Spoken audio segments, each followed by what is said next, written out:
Assalamualaikum warahmatullahi wabarakatuh. Hai, halo, jumpa lagi ayah bunda dengan saya di channel Pojok Parenting, di mana channel ini tempat sekolahnya para orang tua.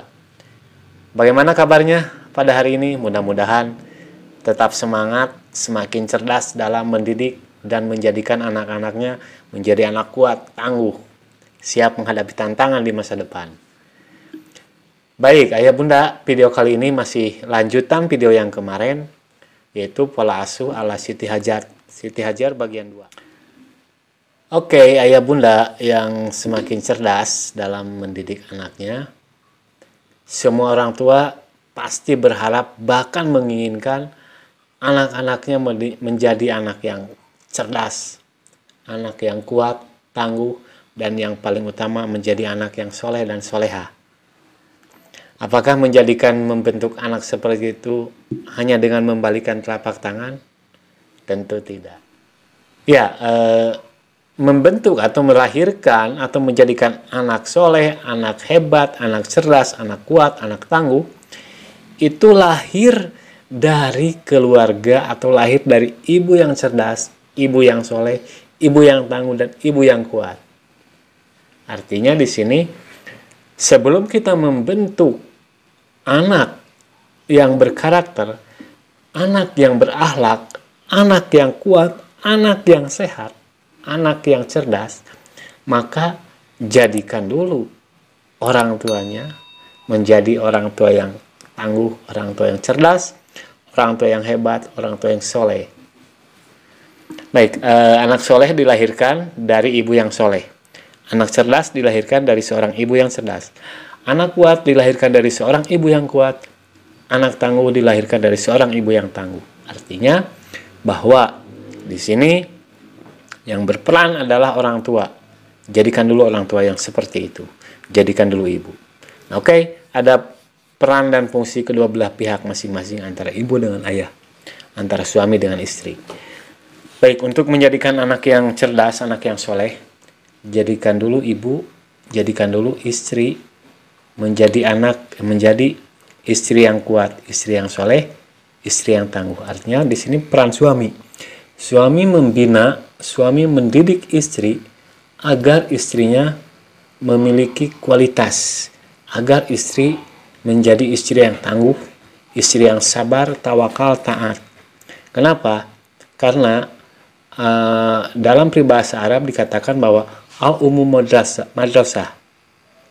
Artinya bahwa ibu adalah sekolah bagi anak-anaknya. Jadikan ibu menjadi ibu yang hebat. Peran suami menguatkan, peran suami membuat istri nyaman, peran suami membuat istri menjadi yang tangguh, kuat, dan soleha. Seperti halnya Siti Hajar. Dikuatkan, disolehkan, dinyamankan, itu dididik oleh suami, yaitu Nabi Ibrahim. Nah, ketika mulai memiliki anak, maka anak itu akan menjadi kuat, soleh, sabar, tawakal, dan sebagainya. Karena untuk membentuk itu, membentuk karakter anak seperti itu dibentuk sejak usia 0 sampai 7 tahun. Dari 0 sampai 7 tahun adalah kekuatan ada pada ibu. Nah, bagaimana anak mau kuat, bagaimana anak mau cerdas, bagaimana anak mau soleh, kalau ibunya sendiri tidak seperti itu. Bagaimana istrimu soleh, bagaimana istrimu cerdas, kalau suami tidak membinanya, tidak membentuknya. Nah, artinya bahwa untuk membentuk anak menjadi yang cerdas, kuat, tangguh, dan soleh, peran ibu membentuk anak seperti itu, peran ayah menjadikan istri menjadi kuat, soleh, dan tangguh. Kedua belah pihak berperan, saling menguatkan. Jadi, hal yang pertama adalah peran suami menguatkan dulu istri. Membuat istri menjadi cerdas, soleh, tangguh.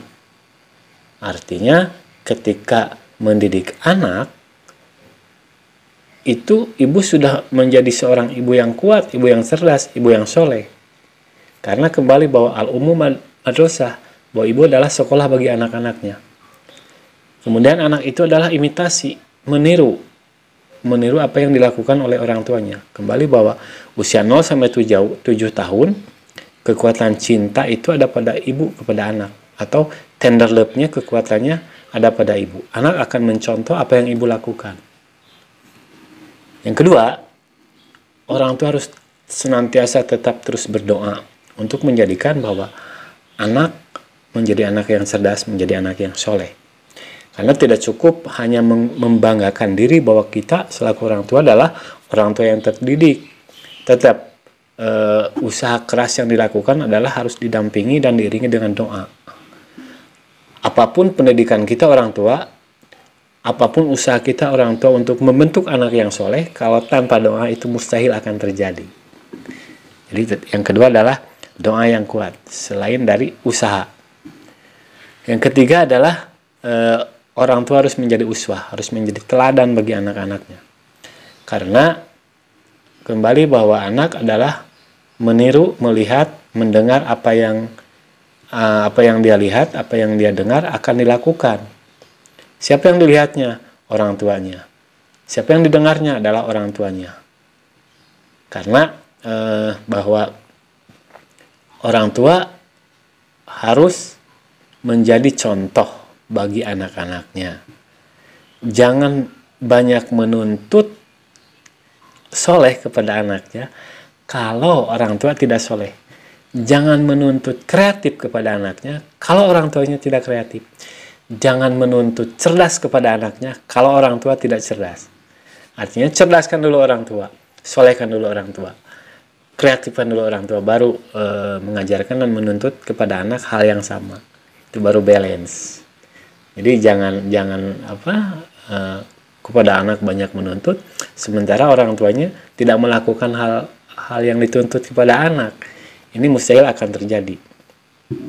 Nah, kemudian yang keempat, orang tua harus memilih lingkungan yang nyaman, lingkungan yang kondusif bagi perkembangan mentalitas anak. Artinya di sini apa lingkungan itu? Sekolah. Carikan sekolah yang memang dapat membentuk mentalitas anak lebih berkarakter. Kondusifkan di rumah. Kondisifkan di rumah menjadi lingkungan yang nyaman bagi perkembangan anak. Yang damai bagi perkembangan anak, yang memang menunjang pada mentalitas anak ke arah hal-hal yang positif, ke hal-hal yang mentalnya lebih kuat. Nah, untuk membentuk mental yang kuat, maka kuatkan dulu di rumah. Kondusifkan di rumah menjadi lingkungan yang nyaman, aman, damai, dan menyenangkan. Kemudian yang kelima, orang tua dalam mendidik anak harus demokratis. Artinya terjadi komunikasi antara kedua belah pihak, baik anak maupun dengan orang tua. Membuka terus jalin komunikasi. Seperti halnya Nabi Ibrahim selalu membuka komunikasi dan selalu minta pendapat kepada anaknya. Sekalipun itu perintah, pada saat itu Nabi Ismail akan disembelih, Nabi Ibrahim tetap meminta pendapat. Bagaimana pendapatmu, wahai anakku? Artinya di sini demokratis diciptakan agar terjalin komunikasi yang efektif, agar terjalin komunikasi dua arah antara anak dengan orang tua. Nah, itu sekali lagi bahwa untuk menjadikan anak yang soleh, solehkan dulu orang tua. Untuk menjadikan anak yang cerdas, cerdaskan dulu orang tua. Untuk menjadikan anak yang kreatif, kreatifkan dulu orang tua. Oke, terima kasih. Assalamualaikum warahmatullahi wabarakatuh.